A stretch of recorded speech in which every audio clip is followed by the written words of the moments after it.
guys, it's Jacob from Stringbuzz here, stringbuzz.org being the music journalism site. Links are in the description down below. And we have a brand new, sort of unexpected song review for you today. And it's of the XX new track, On Hold. If you're wondering why I keep looking up here, it's because the original article has just been posted to stringbuzz.org. I posted it literally 5 minutes ago at most, so I'm still fresh off this one, so I'm just going to give you my opinion. And like I said here on the article, who saw this one coming? Judging by the comment section of the video put up on YouTube, not a single person on the face of the earth. But thankfully, the XX have returned. I was never an avid fan of the group, and I thought they had a couple of decent tracks and sounded pretty unique, but they weren't my thing. At the time, I was going through a dad rock, sort of stateside rock sort of stage, so I didn't really get the chance to appreciate what they were doing. But little did I know that these guys actually, I have these guys to thank for a lot of my ambient successes on my own ambient project, which I spearheaded, a couple of years after they disbanded. They allowed for more vivid and vibrant music to get into the charts and headlines, and to be honest, they were the first huge ambient group. Not only did they hit it the big time, they became really stratospheric. So what did I think of this comeback? So let's hope it's good. And it's okay. It's just okay in my opinion.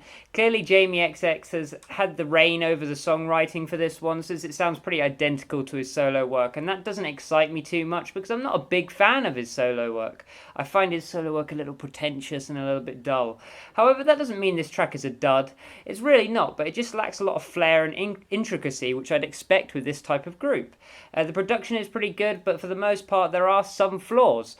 Jamie's voice sounds much louder than Romy's, I think it's Romy or Romy, I'm not sure of the pronunciation of her name.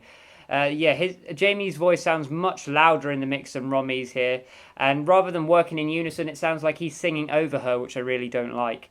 I also thought the synths lacked a lot of tone and timbre, and they came across a bit lifeless. I just think if you compare this track to a recent Nordic Giants track, say for example, or a cinematic orchestra track, it would just be swallowed up. Don't get me wrong, everything sounded functional and fairly decent, but it just didn't have too much soul to it. The musicality of this song is pretty good. The form is progressive and developmental. The progressions are interesting and quite quirky, to be honest. And there are moments that call back to vintage XX qualities. Like, you could definitely tell that they've still got it. It's just not being utilised as much as they used to. However, this might offend and upset a lot of people, but it just came across a little bit boring, this song. Nothing really happened or escalated, and to me there wasn't one significant moment. Is that a bad thing? Not necessarily. I quite like minimalism when it comes to music. I mean, if you haven't seen my recent list, which I posted here, I posted about a song called I Will Follow You Into the Dark by Death Cab for Cutie, and that's just an acoustic track, yet it's probably the most powerful track I've ever heard. So being minimalist doesn't mean your music's going to be taken away from, because I've said before that sometimes more is less and less is more. And I just found this track just lacking a little bit. It just wasn't very exciting.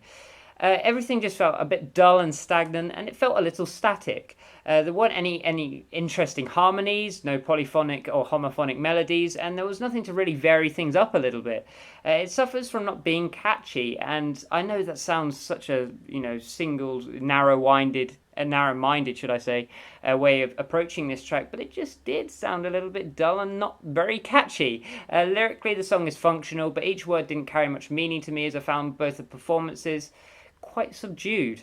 I felt no impact or relatability to the song, and I felt distracted, to be honest, when trying to listen to it. I must have listened to it 2 or 3 times before I approached the review, and each time I found myself just, when it got to about the 2-minute mark, just focusing on something completely different, nothing to do with the song.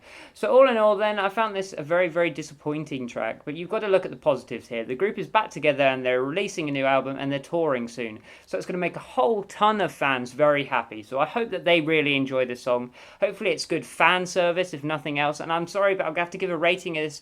Will be 5 out of 10. Really disappointed, but this cloud has a silver lining, should I say. So please leave a like if you enjoyed this video. Check out the other reviews, which should be listed down the side or even coming up in cards on this video.